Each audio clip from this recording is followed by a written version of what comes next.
Hello students, myself Kavita Yadav, SS teacher in Suraj School.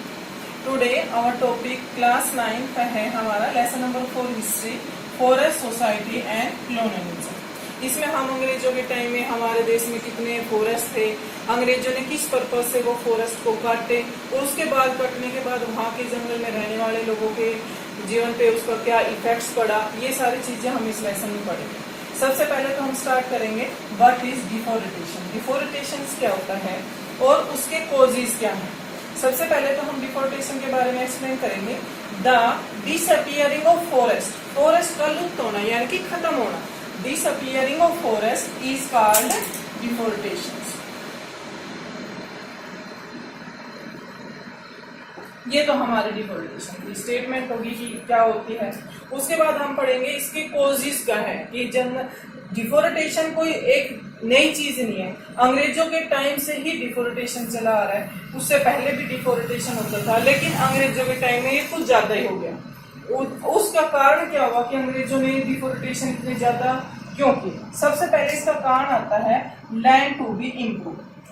Land to be improve में क्या आएगा, सबसे पहले इन 1600s में हमारे भारत में जो टोटल लैंड मास है वो हमारा 3.28 मिलियन स्क्वायर किलोमीटर है। इस एरिया जितना ये हमारा लैंड मास एरिया उसके केवल 1/6 पार्ट पर ही हमारे कल्टीवेशन होता था लैंड मास पर। धीरे धीरे अब ये जंगल कटे, इसका कारण क्या हुआ। सबसे पहले तो ये हमारे 1600 में इसका जो 1/6 पार्ट है ना इंडिया का लैंड मास का, वो अंडर कल्टीवेशन था ड्यूरिंग ब्रिटिश पीरियड। उसके बाद तो अंग्रेज आए गए थे आफ्टर 1600 के बाद। During British period production of commercial crop. अब डिफोरेस्टेशन हुआ क्या, सबसे पहला कारण इसका था कि नंबर 1 हो गया इसमें हम मानेंगे कि इम्प्रूव पॉपुलेशन, इंक्रीज पॉपुलेशन।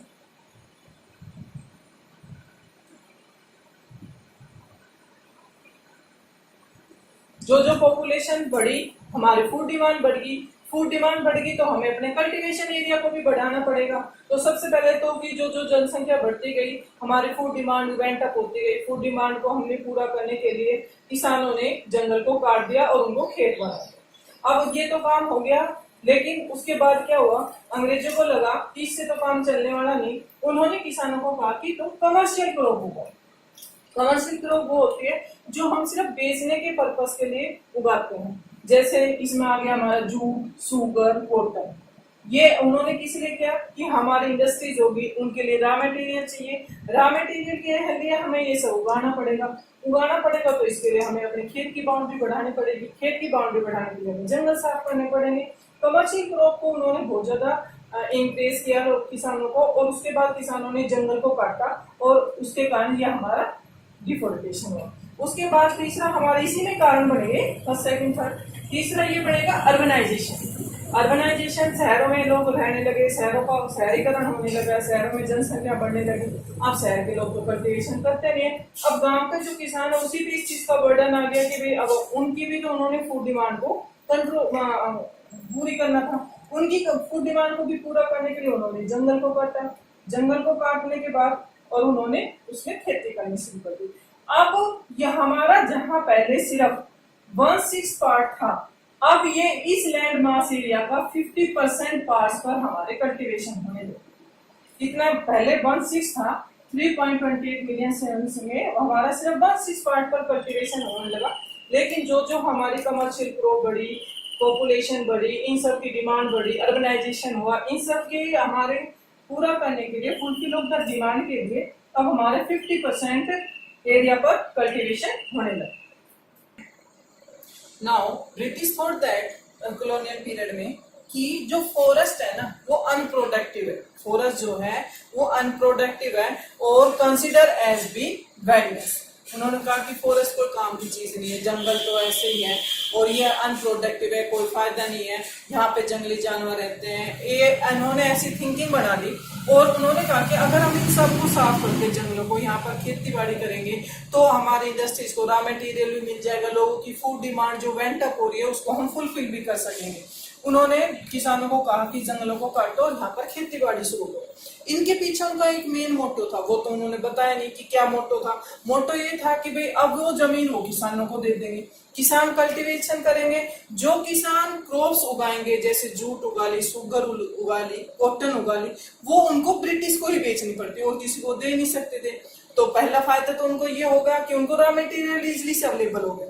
दूसरा कि जो जमीन उन्होंने किसानों को कल्टीवेशन के लिए दी है, किसान फसल भी उनको देंगे, बेचेंगे।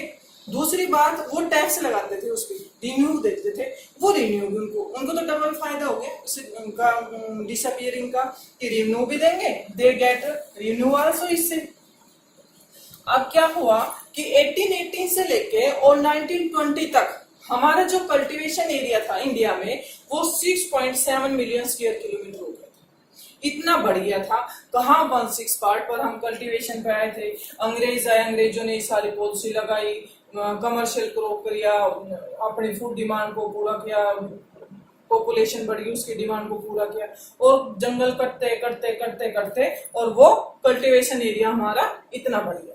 उसके बाद क्या हुआ, दूसरे पॉइंट पे अगर हम आएंगे, ये तो था हमारा लैंड टू बी इम्प्रूव में, ये सारी चीजें हमारे लैंड टू बी इम्प्रूव जो हमारा पॉइंट होगा उसी में इंक्लूड होंगे सारे। इसके बाद हमारा जो इसका सेकंड पॉइंट आएगा, स्लीपर फॉर ट्रैक्स।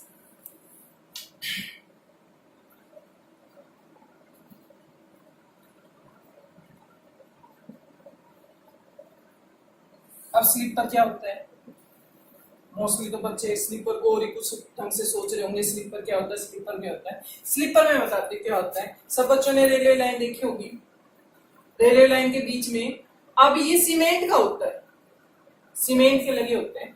सीमेंट के जब हम छोटे थे या आप लोगों ने देखा नहीं देखा, हमने देखा हुआ है, ये लकड़ियों के लगे होते हैं।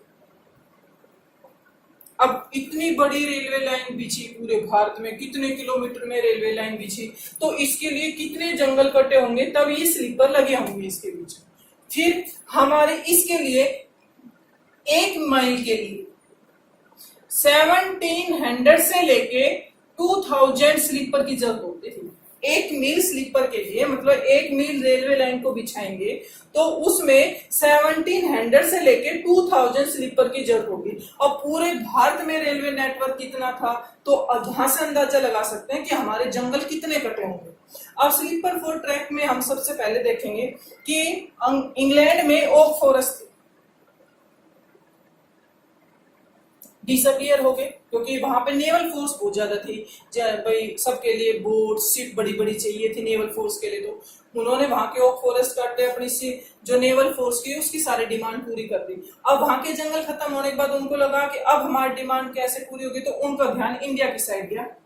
इंडिया की साइड गया तो चलो हम इंडिया से अपने यहाँ से डिमांड पूरी करेंगे। टिम्बर हो गया, हमारी सबसे महंगी लकड़ियां होती है, टिम्बर हो गया, ओक हो गया। अब ये वहां के बजाय यहां से लार्ज मैसिव स्केल में यहां से लकड़ियां कट के इंडिया से एक्सपोर्ट होने लगे वहां के डिमांड के लिए। ये तो उनकी डिमांड के लिए होगा। फिर हम अंग्रेजों ने सोचा कि भाई अब आने जाने में दिक्कत होती थी, सामान लाने ले जाने में दिक्कत होती थी, इसके लिए उन्होंने रेलवे लाइन की, कमर्शियल जो हमारे होते थे भाई व्यापार के लिए, ट्रेड के लिए, आने जाने के लिए, लोग पहले कोई साधन नहीं था, अंग्रेजों ने सोचा इसके लिए हमें रेलवे लाइन को करना पड़ेगा। अब रेलवे लाइन बिछाएंगे तो लकड़ियों की जरूरत होगी। अब रेलवे ट्रैक बिछाने के लिए उन्होंने स्लीपर की जरूरत हुई, और स्लीपर की डिमांड को पूरा करने के लिए उन्होंने बहुत लार्ज एरिया में जंगल को काटा। अकेले मद्रास प्रेसिडेंसी में एक साल में 35,000 ट्रीज काटे गए। मद्रास प्रेसिडेंसी से, अकेले मद्रास प्रेसिडेंसी से इतने हमारे स्केल ट्रीज काटे गए। उसके बाद हमारा आता है प्लांटेशन, उसके बाद हमारा थर्ड आता है प्लांटेशन।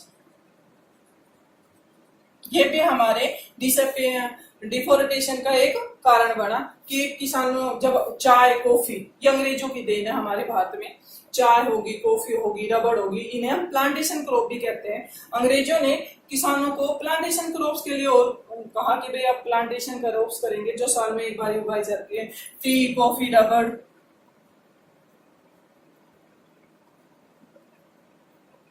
ये सारे जो हमारे प्लांटेशन क्रॉप्स थे, शुगर केन की प्लांटेशन में आते हैं, इनके लिए उन्होंने किसानों को कहा कि भाई लार्ज एरिया में ये भी होगा। अब किसानों ने इस कल्टीवेशन के लिए, इस क्रॉप्स के लिए भी अपने बहुत लार्ज एरिया में जंगल को साफ किया और ये खेती बाड़ी की। ये टी कॉफी रबड़ ये सारे हमारे प्लांटेशन थे। अब इस प्लांटेशन की क्रॉप्स के लिए भी हमारे लार्ज एरिया में जंगल को काटा गया।